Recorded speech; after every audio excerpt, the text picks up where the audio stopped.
आज के प्रसंग में निषाद राज ने सेवकों से इशारे से सब इंतजाम करने को कह दिया। सभी सेवकों ने नदी के किनारे और घरों में हरे बांस लगाकर रहने का सारा इंतजाम कर दिया। भरत जी निषाद राज के कंधे में हाथ रखकर श्री राम के विषय में पूछ रहे हैं कि श्री राम कहाँ सोए थे, वह कौन सा घाट है जहाँ श्री राम ने स्नान किया था, और वह उन स्थानों की प्रदक्षिणा दे रहे हैं एवं वहाँ की रज उठाकर अपने नेत्रों में लगा रहे हैं। इसके पश्चात भरत जी भाई सहित माताओं के पास गए एवं उनके चरण दबाकर तथा कोमल वाणी से सब माताओं का सत्कार किया। फिर छोटे भाई शत्रुघ्न को माताओं के पास छोड़कर निषाद राज के साथ चल दिए और श्री राम के बारे में पूछने लगे। बड़ा रोचक प्रसंग चल रहा है, आप भी आनंदित होकर सुने।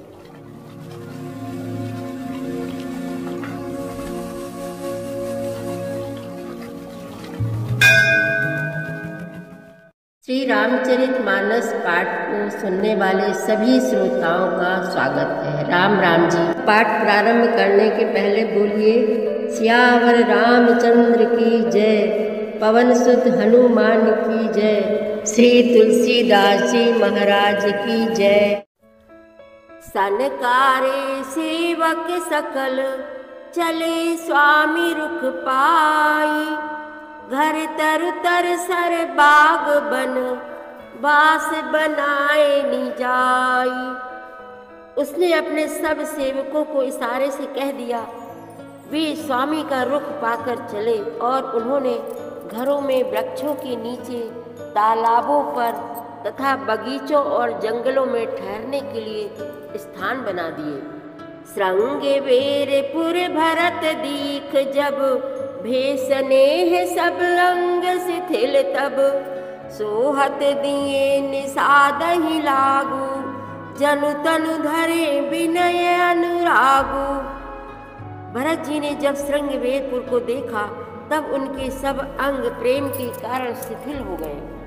वे निषाद को लाग दिए, अर्थात उसके कंधे पर हाथ रखे चलते हुए ऐसे शोभा दे रहे हैं मानो विनय और प्रेम शरीर धारण किए हुए हो। यही विधि भरत सेनु सब संगा, दीख जाई जग पावनी गंगा, राम घाट कहाँ कीन प्रणामु, भामनु मगनु मिले जनु रामु। इस प्रकार भरत जी ने सब सेना को साथ में लिए हुए जगत को पवित्र करने वाली गंगा जी के दर्शन किए। श्री राम घाट को, जहाँ श्री राम जी ने स्नान संध्या की थी, प्रणाम किया। उनका मन इतना आनंद मग्न हो गया मानो उन्हें स्वयं श्री राम जी मिल गए हों। करहि प्रणाम नगर नर नारी, मुदित ब्रह्ममय बारी निहारी, करि मज्जनु मागहि कर जोरी, रामचंद्र पद प्रीति न तोरी। नगर के नर नारी प्रणाम कर रहे हैं और गंगा जी के ब्रह्म रूप जल को देख देख कर आनंदित हो रहे हैं। गंगा जी में स्नान कर हाथ जोड़कर सब यही वर मांगते हैं कि श्री रामचंद्र जी के चरणों में हमारा प्रेम कम ना हो। भरत कहु सुर सरि तब रेनु, सकल सुखद सेवक सुर धेनु, जोरी पानी बर मागौ एहू, सिए राम पद सहज सनेहू। भरत जी ने कहा, हे गंगे, आपकी रज सबको सुख देने वाली तथा सेवक के लिए तो कामधेनु ही है। मैं हाथ जोड़कर यही वरदान मांगता हूँ कि श्री सीता राम जी के चरणों में मेरा स्वाभाविक प्रेम हो। यही विधि मज्जन भरत करी, गुरु अनुशासन पाई, मातु नहानी जानि सब, डेरा चले लवाई। इस प्रकार भरत जी स्नान कर और गुरु जी की आज्ञा पाकर तथा यह जानकर कि सब माताएं स्नान कर चुकी हैं, डेरा उठा ले चले। जहाँ तहाँ लोगन डेरा कीन्हा, भरत सोध सबही कर लीना। सुर सेवा करी आय सुपाई, राम मात पढ़ेंगे दो भाई। लोगों ने जहाँ तहाँ डेरा डाल दिया। भरत जी ने सभी का पता लगाया कि सब लोग आकर आराम से टिक गए हैं या नहीं। फिर देव पूजन करके आज्ञा पाकर दोनों भाई श्री रामचंद्र जी की माता कौशल्या जी के पास गए। चरण चापी कही कही मृदुबानी, जननी सकल भरत सन्मानी। भाई सौंपी मातु सेवकाई, आप निषाद लीन बुलाई। चरण दबाकर और कोमल वचन कह कहकर भरत जी ने सब माताओं का सत्कार किया। फिर भाई शत्रुघ्न को माताओं की सेवा सौंपकर आपने निषाद को बुला लिया। चले सखा कर सो कर जोरे, शिथिल शरीर स्नेह न तोरे। पूछत सखहि सुठाऊं दिखाऊं, नेकु नयन मन जरन जुड़ाऊं। सखा निषाद राज के हाथ से हाथ मिलाए हुए भरत जी चले। प्रेम बहुत अधिक है जिससे उनका शरीर शिथिल हो रहा है। भरत जी सखा से पूछते हैं कि मुझे वह स्थान दिखलाओ और नेत्र और मन की जलन कुछ ठंडी करो। जहाँ सिए राम लखन निस सोए, कहत भरे जल लोचन कोए। भरत बचन सुनि भयउ बिसादु, तुरत तहाँ लई गयउ निषादु।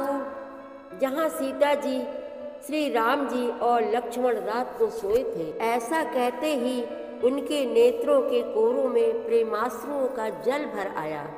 भरत जी के वचन सुनकर निषाद को बड़ा विषाद हुआ।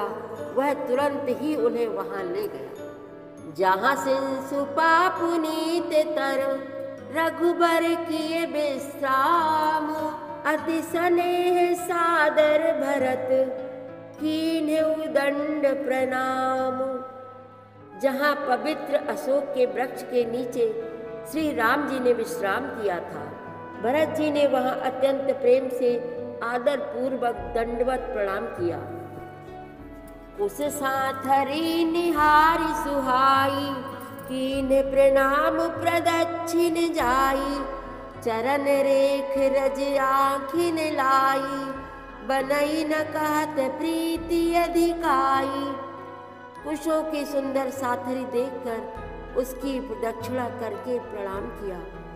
श्री रामचंद्र जी के चरण चिन्हों की रज आंखों में लगाई। उस समय के प्रेम की अधिकता कहते नहीं बनती। कनक बिंदु दुई चारिक देखे, राखे शीस सीय समलेखे। सजल बिलोचन है दया गलानी, कहत सखा सन बचन सुबानी। भरत जी ने 2-4 स्वर्ण बिंदु, सोने के कण या तारे आदि जो सीता जी के गहने कपड़ों से गिर पड़े थे, देखे तो उनको सीता जी की समान समझकर सिर पर रख लिया। उनके नेत्र प्रेमाश्रु के जल से भरे हैं और हृदय में ग्लानि भरी है। वे सखा से सुंदर वाणी में ये वचन बोले। श्रीहत सीय बिरह दुतिहीना, जथा अवध नर नारी बिलीना। पिता जनक देव पट तर के ही, करतल भोग जोग जग जेही। ये स्वर्ण के कण या तारे भी सीता जी की विरह से ऐसे श्रीहत, शोभाहीन एवं कांतिहीन हो रहे हैं जैसे राम वियोग में अयोध्या के नर नारी विलीन शोक के कारण क्षीण हो रहे हैं। जिन सीता जी के पिता राजा जनक हैं, इस जगत में भोग और योग दोनों ही जिनकी मुट्ठी में है, उन जनक जी को मैं किसकी उपमा दूं। ससुर भानुकुल भानु भुआलु, जेहि सिहात अमरावती पालू। प्राणनाथ रघुनाथ गोसाई, जो बड़ होत सुराम बड़ाई। सूर्य कुल के सूर्य राजा दशरथ जी जिनके ससुर हैं, जिनको अमरावती के स्वामी इंद्र भी सिहाते थे, ईर्ष्या पूर्वक उनके जैसा ऐश्वर्य और प्रताप पाना चाहते थे। और प्रभु श्री रघुनाथ जी जिनके प्राणनाथ हैं, जो इतने बड़े हैं कि जो कोई भी बड़ा होता है वह श्री रामचंद्र जी की दी हुई बड़ाई से ही होता है। पति देवता सुती यमनी सीय साथरी देखी, विहरत हृदय नहा हरिहर पबिते कठिन बिसेखी। सियावर रामचंद्र की जय, पवन सुत हनुमान की जय, श्री तुलसीदास जी महाराज की जय। प्रतिदिन श्री रामचरितमानस पाठ में शामिल होने के लिए हमारे चैनल अपनी विरासत को सब्सक्राइब कर लीजिए और घंटी का बटन भी दबा दीजिए, जिससे रोज़ सुबह 7 बजे आपके मोबाइल में 3 दोहे रामायण पाठ के आ जाएंगे। वीडियो को ज़्यादा से ज़्यादा शेयर करके इस नए काम में भागीदार बनिए। धन्यवाद।